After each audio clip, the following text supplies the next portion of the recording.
I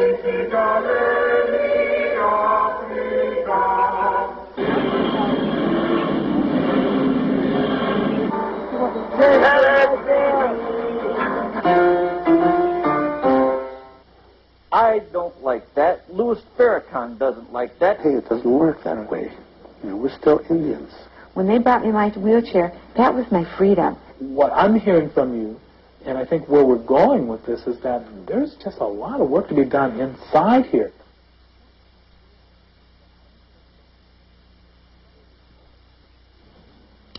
Welcome to another class called Dealing with Diversity. This evening we're going to have a very interesting topic. We're going to be speaking and talking with an individual from a group called the American First Committee. American First Committee. And the national chairman, actually. Right. Arthur Jones. And I should tell you that this group we could classify as being a white supremacist group. Is that correct? Well, that's one of our requirements. Okay. Let's talk a little bit about the group itself, the American First Committee. What's its origins? How did it begin? What are some of the activities you're involved in now? Well, it was originally founded back in 1940 by General Robert Wood. He was the chairman of the board at Sears Roebuck, and a number of other prominent individuals.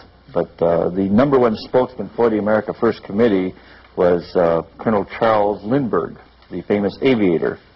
And the purpose of the America First Committee, when it was originally established, was to prevent the United States from being sucked into a war on behalf of Great Britain. We're talking about the Second World War. In June 8th of 1980, I refounded the America First Committee, and the purpose being to prevent us from being sucked into wars in the Middle East and in other parts of the world on behalf of the Israeli lobby and Jewish business interests. So we see our role being a patriotic organization that puts the interests of America first rather than the interests of any foreign nation first. And I'm very pleased, as a matter of fact, that one of the presidential candidates running in the 1992 race, Mr. Patrick Buchanan, he has that very brochure, as a matter of fact, that you have in front of you there, explaining our organization. I had a chance to meet him when he came here promoting his book, his biography, right from the beginning, and I gave him some of that literature, and I got a thank you letter back from him saying he found it very interesting, and about 10 months later he announced he's running for president on the theme of America First.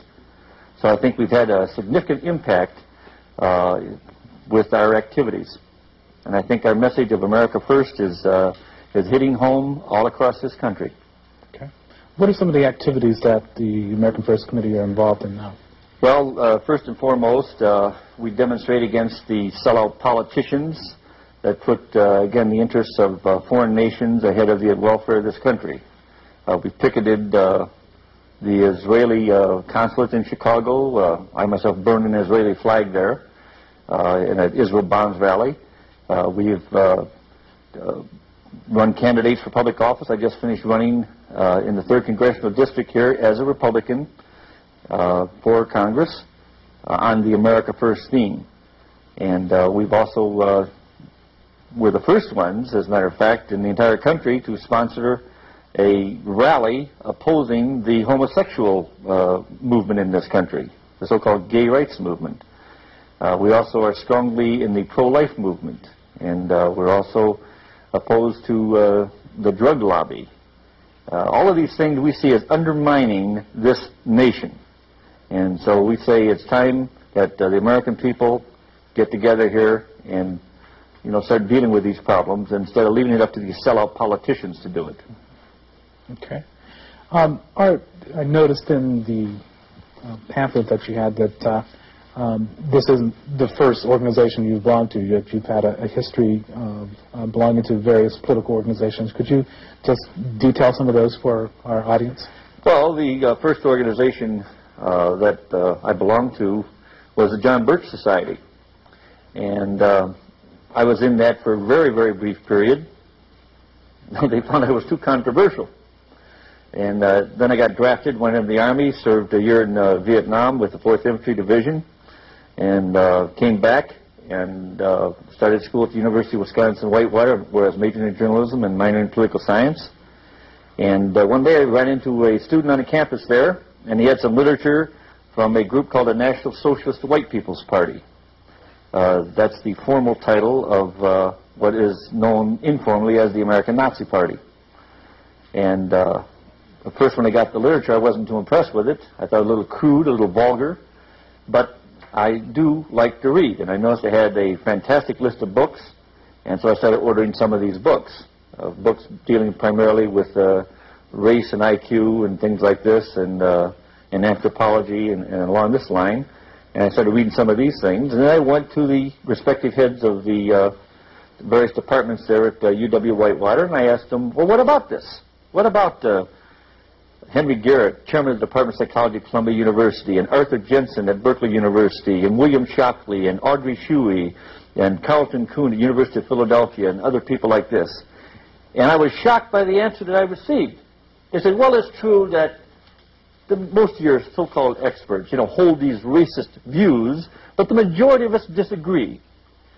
And I said, well, what do you mean the majority of you disagree? How do you arrive at this disagreement with the top authorities in these social sciences? They said, well, we pass resolutions at our conventions each year. I said, so in other words, you're saying now that scientific truth is now determined by majority rule? And they said, yes. So that's when the scales fell from my eyes, and I realized I was not being educated. I was being brainwashed to accept a viewpoint that was furthering the interests of an alien race, and that race was the Jews. Because most of the top race-mixing anthropologists that have been foisted off upon the American people, Otto Kleinberg, Melville Herskovitz, Ashley Montague, these are all Jews. And they come along with this nonsense that there is no difference between the races, when in actual fact the very top men in social science, in the fields of physical anthropology and in psychology and so on, disagree, and disagree because they have done the actual work in the field over years and years and years of study. But we don't read those men because they are so-called racists. We read the liberal viewpoint. And so when I realized that fact, then I thought, well, what else are they lying to me about? Then one of the convincing points of this organization was the what we call the kosher food racket. They said that if you look on the labels of the food, you'll find little K's and U's all over the labels. And they said this means that this food was specially prepared under the supervision of a rabbi to conform to Jewish dietary requirements, when in actual fact the Jewish dietary requirements don't require that tin foil and sandwich bags and laundry detergents have this K or this U on there. These are two different Jewish organizations. One's called the Orthodox Union of Hebrew Congregations of America. It's a racket. Billions of dollars are extorted out of our pockets each year without us being notified by the so-called free press about this kosher food racket. And when I found that that was true, then I thought, well, what else are they telling me that's true? And then I looked into the role, as a Vietnam veteran, I looked into the role of the Jews in the anti-war movement during the Vietnam War. And I found that overwhelmingly the leaders and the financiers of the so-called anti-war movement were Jews. And that is a matter of fact. It's not an opinion. You can't debate it. It's a fact. You do the research and you'll find the same thing.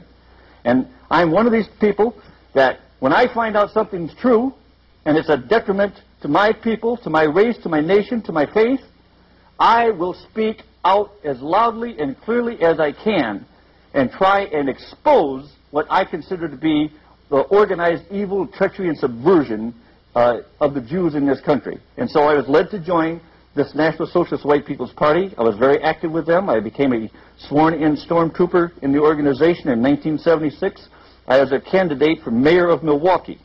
I ran openly as a National Socialist with the swastika, and I don't regret that one single bit. It was a very, very enlightening experience for me. And since that time, whenever I go out into the streets, I am tagged as a neo-Nazi. I haven't been with that organization since 1979. Doesn't matter.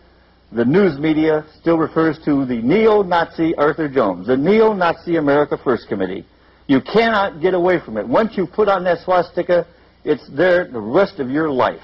So I'm not running away from that at all.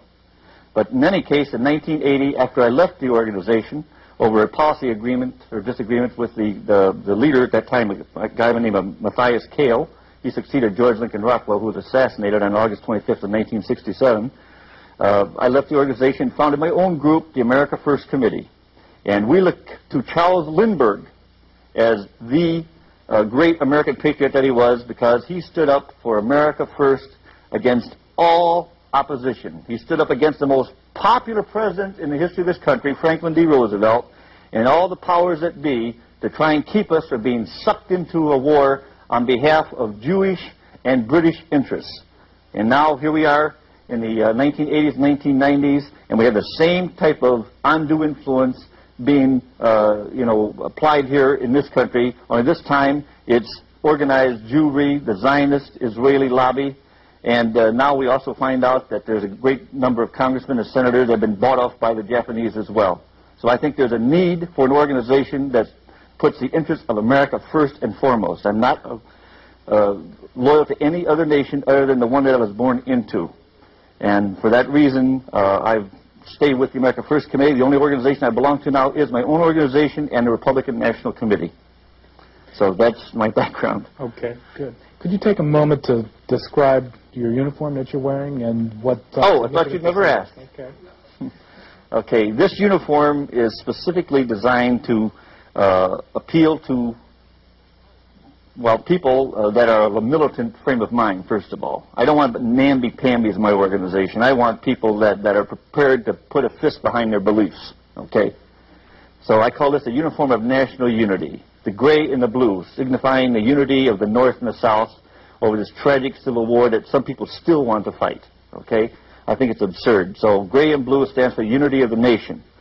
The armband, the eagle here stands for Charles Lindbergh, the lone eagle.